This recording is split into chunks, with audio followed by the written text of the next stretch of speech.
빌 게이츠가 한 명 있을 때마다 똑같은 재주와 의지를 가졌으나 인생이라는 룰렛의 반대편에서 끝난 켄트 에번스가 한 명씩 있다.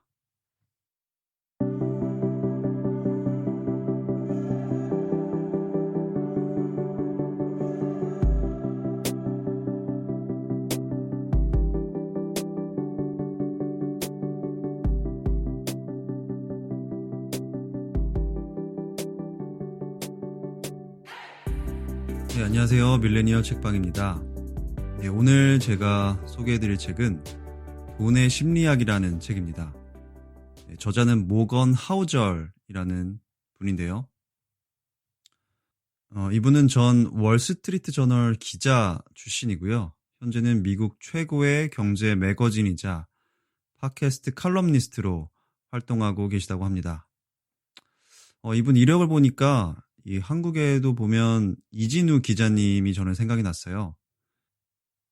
이 최근 한국에도 유튜브가 굉장히 유행을 하면서 이 많은 경제 유튜브 채널이 생기고 있지 않습니까? 그중에 단연 돋보이는 게 저는 3프로TV라고 생각을 하는데요. 원조격이기도 하고요.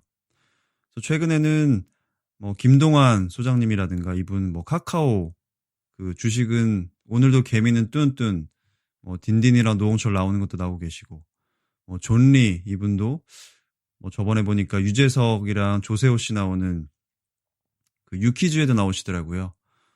그래서 이렇게 요새는 이런 경제 인플루언서들이 이제 메인 이런 방송에 또 많이 출연하시면서 전에는 증권가에 있었던 분들이 많이 알려지게 되는 것 같습니다. 그래서 이분도 그런 분 중에 하나가 아닐까 생각이 됐고요.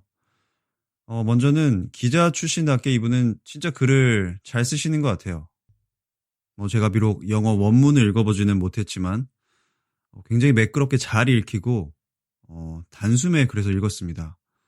심지어 깊이도 있어요. 네, 이거는 그래서 저자분의 글도 굉장히 좋았을 거라고 생각이 들지만 또 역자 이 번역을 담당하신 이지연님 이분의 공도 상당히 크지 않았을까 생각이 듭니다. 그래서 저는 처음 이 책의 제목이 이 돈의 심리학 그리고 부제가 당신은 왜 부자가 되지 못했는가 라는 거 봤을 때 굉장히 전형적인 미국식 자기계발서가 아닐까 먼저 그런 생각을 했습니다. 그러니까 전형적인 미국식 자기계발서가 뭐냐라고 하면 이제 뭐 노력 또 혹은 좋은 습관 그래서 자주 나는 이렇게 해서 이렇게 해서 자수성가했다라는 식의 어떤 그런 성공 스토리 있잖아요. 뭐 타이탄의 도구들이라든가 뭐 부의 추월차선 같은 책들이 대표적인 책들이죠. 물론 이런 책들은 굉장히 또 유용합니다. 한편으로는 또 어떤 생각도 드냐면 뭔가 이런 책들을 보면 되게 성공한 사람이 되게 잘난 사람이 이렇게 하는 내용이라 되게 뭔가 부럽긴 한데 굉장히 잘난 사람한테 자극받는 느낌이에요. 그래서 내가 뭔가 이 사람을 따라갈 수 있을까? 내가 이렇게 못하면 이 사람처럼 못하면 내가 뭔가 이런 루저가 되지 않을까 하는 느낌을 저는 간혹 받습니다. 제가 조금 마음이 꼬아서 있는지 모르겠지만 근데 이 책은 참 좋은 게 그런 마음보다는 뭔가 나도 이렇게 할 수 있을 것 같은데? 라는 느낌을 받아요. 네, 그래서 나도 이분처럼 이분의 방식처럼 이분의 사고방식처럼 해서 훗날 부자가 되면 이 사람 한번 만나보고 싶다. 그래서 당신 덕분에 저도 이렇게 할 수 있었습니다. 감사합니다. 이런 말을 하고 싶은 그런 마음이 드는 책입니다. 왜 그랬냐면 이 책에서 이분이 말하는 어떤 부에 대한 관점, 부자에 대한 관점, 그리고 성공, 행복에 대한 생각들 그러니까 이런 되게 막연한 것 같지만 이분이 평소에 이런 거에 대한 성공이 무엇이고 부자란 무엇이고 진짜 행복이 무엇인가에 대한 고민을 많이 해오셨던 분 같아요. 그리고 이런 관점들이 또 저와 굉장히 잘 맞았던 것 같아요. 그래서 저는 많이 공감할 수 있었던 책이었습니다. 네, 그래서 이 책은 전체 20개 총 20개의 챕터로 나눠져 있는데요. 에세이식으로 구성되어 있어요. 왜냐면 이 작가분이 원래 자기 블로그에 써서 굉장히 많은 호응을 받았던 그런 글들을 모아놓은 일종의 글 모음집이기 때문에 차례는 전혀 상관없이 그냥 쭉 읽으시면 됩니다. 마음에 드시는 챕터 그냥 집어서 읽으셔도 되고, 그래서 꼭 차례대로 읽으실 필요는 전혀 없다. 네, 그럼 이제 책 소개는 이 정도로 하고 한번 본문 속 책 내용을 한번 읽어드리겠습니다. 먼저 챕터 1입니다. 아무도 미치지 않았다. No one's crazy. 본문을 읽어드리겠습니다. 사람들은 가끔 돈으로 미친 짓을 한다. 하지만 미친 사람은 아무도 없다. 문제는 이렇다. 사람들은 각각 세대가 다르고 서로 다른 나라에서 다른 소득과 가치관을 가진 부모 밑에서 자란다. 태어난 당시의 경제 상황도 다르고 인센티브가 다른 고용시장을 경험하며 누리는 행운의 정도도 다르기 때문에 서로 아주 다른 교훈을 배운다. 그래서 우리 모두는 돈의 원리에 대한 일련의 관점을 닻으로 삼아 인생을 살아가는데 이 관점은 사람마다 크게 다르다.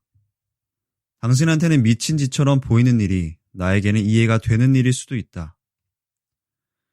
부유한 은행가의 자녀는 빈곤 속에 자란 사람의 리스크와 수익에 대한 생각을 짐작조차 할 수 없다. 인플레이션이 높을 때 자란 사람은 안정적인 시절에 자란 사람이 겪을 필요가 없는 일들을 경험한다. 대공황기의 증권 중개인은 1990년대 말의 영광을 온몸으로 누린 기술 노동자가 상상조차 하지 못할 일들을 겪고 모든 것을 잃었다. 30년 동안 경기 침체라는 것을 목격한 적이 없는 호주인의 경험을 그 어떤 미국인도 이해하지 못했다. 돈에 관해 당신은 내가 모르는 것들을 알고 있을 테고 그 점은 나도 마찬가지다. 당신은 나와는 다른 목표, 신념, 전망을 가지고 살아간다. 우리들 중에 누가 더 똑똑하거나 더 나은 정보를 갖고 있어서가 아니다. 똑같이 설득력 있는 서로 다른 경험을 통해 형성된 서로 다른 삶을 살아왔기 때문이다.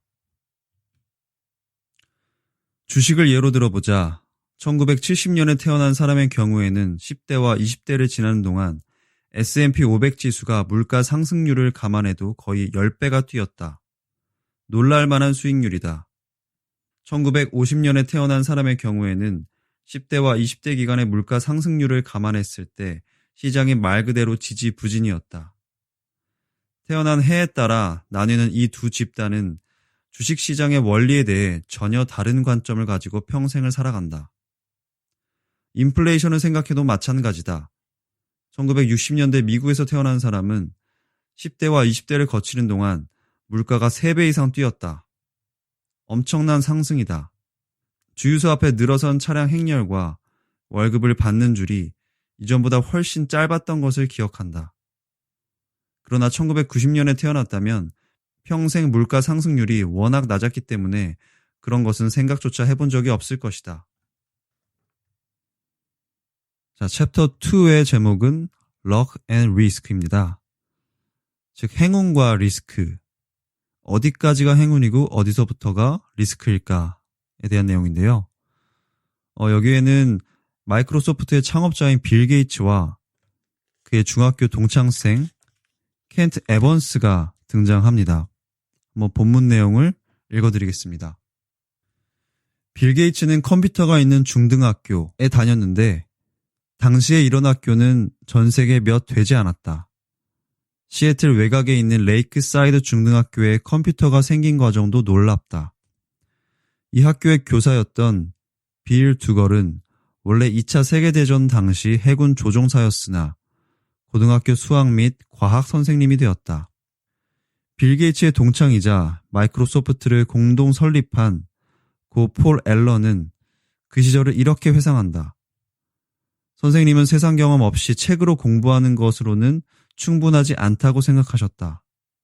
또한 선생님은 우리가 대학에 가려면 컴퓨터를 알아야 한다는 사실도 알고 계셨다. 빌 게이츠는 13살이었던 1968년에 학교에서 폴 앨런을 만났다. 폴 앨런 역시 학교 컴퓨터에 매료되어 있었고 둘은 죽이 잘 맞았다. 폴 앨런의 회상에 따르면 그렇게 컴퓨터를 가지고 놀던 어느 날 늦은 밤에 게이츠가 포춘 잡지를 보여주며 이렇게 말했다고 한다. 포춘 500대 회사를 운영하면 기분이 어떨 것 같아? 폴 앨런은 잘 모르겠다고 답했고 빌 게이츠는 다음과 같이 말했다.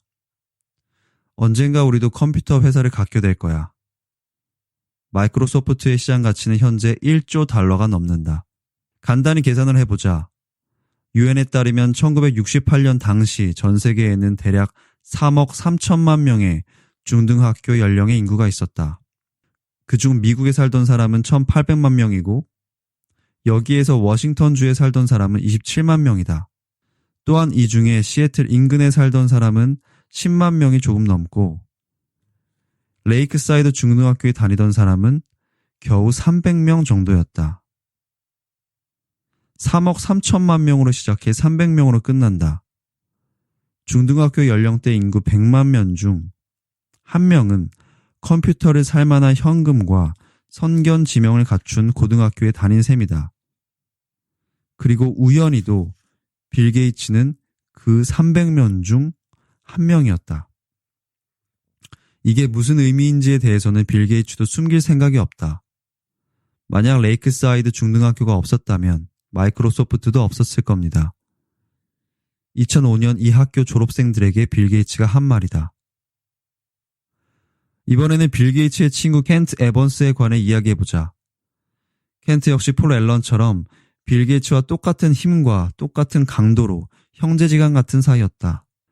마이크로소프트의 성공 덕에 빌 게이츠와 폴 앨런은 누구나 아는 이름이 됐다. 하지만 레이크사이드 시절로 다시 돌아가 보면 이 중등학교 컴퓨터 천재 일당 중에는 우리가 잘 알지 못하는 세 번째 멤버가 있었다. 폴 앨런과 달리 켄트 에번스는 빌 게이츠의 사업가적 마인드와 끝없는 야망을 공유했다. 빌 게이츠는 이렇게 회상한다. 켄트는 늘 변호사들이 쓰는 것 같은 커다란 서류 가방을 가지고 다녔습니다. 우리는 늘 5, 6년 후에 뭘 하고 있을지 그림을 그렸죠. CEO가 되어 있을까? 우리가 세상에 어떤 충격을 줄 수 있을까? 군 장성이 되어야 하나? 외교관이 되어야 하나? 뭐가 됐든 빌과 켄트는 앞으로 둘이 함께할 거라 믿었다. 켄트와의 우정을 추억하던 빌 게이츠는 이내 말소리가 작아진다. 우리는 계속 함께 일했을 거예요. 대학도 분명 같이 갔을 겁니다. 켄트 에번스는 빌 게이츠, 폴 앨런과 함께 마이크로소프트의 공동 설립자가 될 수도 있었다. 하지만 그런 일은 일어나지 않았다. 켄트는 고등학교를 졸업하기 전 등반사고로 세상을 떠났다. 미국에서는 매년 35명 내외의 사람들이 등반사고로 숨진다. 그리고 중등학교 때 산에서 숨질 확률은 대략 100만 분의 1 정도다. 빌 게이츠가 레이크사이드 중등학교에 다닌 것은 100만 분의 1의 확률에 해당하는 행운이다. 켄트 에번스가 빌 게이츠와 함께 이루기로 한 일을 끝내지 못한 것은 100만 분의 1의 확률에 해당하는 리스크다. 똑같은 힘이 똑같은 강도로 서로 반대 방향으로 작용했다. 행운과 리스크는 한 가지 분명한 사실을 말해준다. 우리가 살면서 맞닥뜨리는 모든 결과가 단순히 개인의 노력 말고도 여러 가지 힘에 의해 좌우된다는 현실을 보여준다. 그러나 행운도 리스크도 측정하기는 너무나 어렵고 받아들이기도 쉽지 않아서 간과되는 경우가 많다. 빌 게이츠가 한 명 있을 때마다 똑같은 재주와 의지를 가졌으나 인생이라는 룰렛의 반대편에서 끝난 켄트 에번스가 한 명씩 있다. 자, 여러분은 두 사람의 인생에서 어떤 감정을 느끼셨나요? 네, 켄트 에번스라는 사람에 대해서 되게 안타까운 마음을 느끼실 수도 있었을 것 같은데요. 저자가 이 얘기에서 말하고 싶은 것은 어떤 성공과 실패에서 반드시 존재하는 행운과 리스크를 둘 다 정확히 봐야 한다는 것입니다. 우리는 누군가의 성공이나 실패에 대해서 너무나 쉽게 평가하는 경향이 있죠. 어떤 사람이 성공했을 때 이 사람의 특별한 능력이나 어떤 특출함에 대해서 너무 과대평가할 수도 있고요. 혹은 단순히 이 사람은 그냥 운이 좋았어 라고 평가할 수도 있습니다. 그래서 시중에 많이 쏟아져 나오는 자기계발서, 즉 내가 이렇게 해서 성공했다, 내가 이렇게 해서 부자가 되었다 라는 말들이 모두에게 적용되지 않는 이유는 그 사람 뒤에 숨겨진, 그 사람의 성공 뒤에 숨겨진 행운과 리스크를 간과했기 때문일 수도 있습니다. 그래서 저자는 솔루션으로 두 가지를 제시하는데요. 바로 한 가지는 누구를 칭송하고 누구를 무시할지 신중하게 결정하라 라는 것입니다. 즉 모든 성공이 반드시 이 사람이 노력했기 때문도 아니고, 그렇다고 해서 모든 실패나 가난함이 이 사람의 게으름, 전적인 게으름 때문도 아닐 수 있다는 사실을 알아두라는 거죠. 두 번째 솔루션은 특정 개인이나 사례에 초점을 맞추기보다는 더 큰 패턴에 주목하라는 것입니다. 우리가 특정 개인을 연구하는 것, 특정 성공 사례를 무작정 추종하는 것이 위험한 이유는 그 사람의 일부 실제 사례만을 극단적으로 추종하는 경향이 있기 때문이죠. 어떤 결과가 극단적일수록 거기서 얻은 교훈을 나 자신의 삶에 적용하는 것은 더욱더 위험하다고 저자는 이야기합니다. 오히려 그것보다는 성공이나 실패의 큰 패턴을 찾다 보면 실천 가능한 교훈에 더 가까이 다가갈 수 있다고 말하는 것이죠. 빌 게이츠는 이렇게 말했다고 합니다. 성공은 형편없는 스승이다. 똑똑한 사람들을 꿰어내어 자신은 절대 실패하지 않는다고 믿게 만든다. 자, 여기서 우리에게 적용할 수 있는 점은 무엇일까요? 성공에서 행운이 차지하는 역할을 우리가 받아들인다면 반대로 우리가 실패했을 때 나 자신을 용서하고 이해의 여지를 남겨야 한다는 뜻일 수도 있습니다. 우리는 성공에 대해서는 너무 스스로 엄격하지만 우리는 때로 실패에 대해서 너무 스스로에게 엄격할 경우가 있거든요. 모든 성공과 실패는 행운과 리스크가 동시에 존재합니다. 어떠셨나요? 부자가 되는 비결 같은 걸 기대했는데 결국 운이 중요하다, 이런 결론이라서 조금 허무하셨을지도 모르겠습니다. 하지만 저는 여기에 아주 중요한 포인트가 있다고 생각합니다. 우리는 모두가 노력만 하면 월 1,000만 원을 벌 수 있는 시대에 살고 있고, 그래서 한 사람의 부와 가난이 오로지 개인의 노력에 따라 결정된다고 믿는 세상에 살고 있습니다. 네, 어느 정도는 맞는 말입니다. 우리는 조던 피터슨의 말처럼 스스로 자신의 인생을 책임지는 태도를 가져야 합니다. 하지만 그럼에도 불구하고 그 사람이 당신보다 가난한 이유가 오랫동안 장애나 불치병을 앓고 있는 가족의 치료비를 대기 위해서였을지도 모릅니다. 그리고 당신이 부러워하는 그 사람의 성공 이면에는 어쩌면 무수한 행운이 있었을지도 모릅니다. 네, 오늘 시간은 여기까지고요. 다음 시간에는 저자가 밝히는 투자 성공 노하우의 핵심을 알려드리겠습니다. 네, 오늘도 좋은 하루 되시고요. 지금까지 밀레니얼 책방이었습니다. 들어주셔서 감사합니다.